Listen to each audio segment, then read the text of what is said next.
څو اصطلاحې کارول کیږي. حکومتونه غواړي هغه دي څوک. ایران ټول شموله غواړي، په ایران کې ټول شموله حکومت شته؟ هرگز نه. پاکستان ټول شموله حکومت غواړي، هلته ټول شموله شته؟ هرگز نه. هر هغه سیاسون چې د پاکستان د فوز لابیګر وي د هغوی خبره مني، هغه به په حکومت کې وي، په نظام کې به وي. بلوچستان په حکومت کې شته؟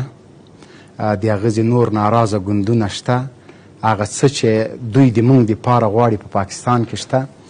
تاجکستان دغه امام علي رحمانوف تقریبا چې ما ښایي چپ لاس پېژندلی دی د تاجکستان ولسمشر ده. په تاجکستان کې بل څوک نشته چې د هغه ولسمشري په غاړه واخلي.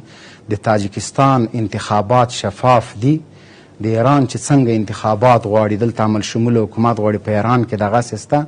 همداسې نور ملکونه به درته وښیم. آیا د امریکا انتخابات شفاف وو؟ خو که شفاف وو ټرمپ ولې بیا چغې وهلې؟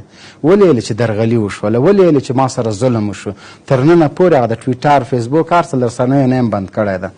حکومت راغی د اسټبلیشمنټ یا د سی آی ای یا د بلیک واټر د هر چا هلته چې څوک نظام ټاکي همغوی کس راولي، کله دیموکرات راولي کله جمهوري خوا. دیموکراتان راولي په هیوادونو باندې جګړې کوي، دیموکراتان بیرته راولي بیرته جګړې ټولې کړي. ځکه امریکا خپل د اسلحو دپاره، د تجارت دپاره، د بدماشۍ دپاره دغسې یوه پالیسي جوړه کړې. ایران په عین شکل،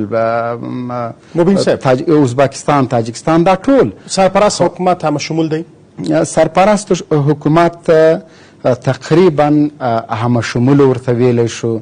مسلکي که نه ده، د هیواد ته ژمن ده. موږ تیر 20 کاله د مسلکي په نامه باندې دا هیواد وران کړی ده. اما که موږ ژمن خلک درلودلی په تیرو 20 کلونو کې، اول به زه کرزی درته راواخلم. که کرزی ژمن وی دې هیواد ته، صحیح د امریکایانو راوسته، خو که د ملي فکر درلودلی کرزي، په قندهار کې به جنرال رازق د افغانانو د پښتنو په خلاف نه روزه چې د بشر د حقوقو د ناقضینو په نس کې نوم ده. د ده ورور همچنان په قندهار کې مشهوره څیرې د کرزي د بام لخوا وژل کېدلې. اشرف غني به راواخلو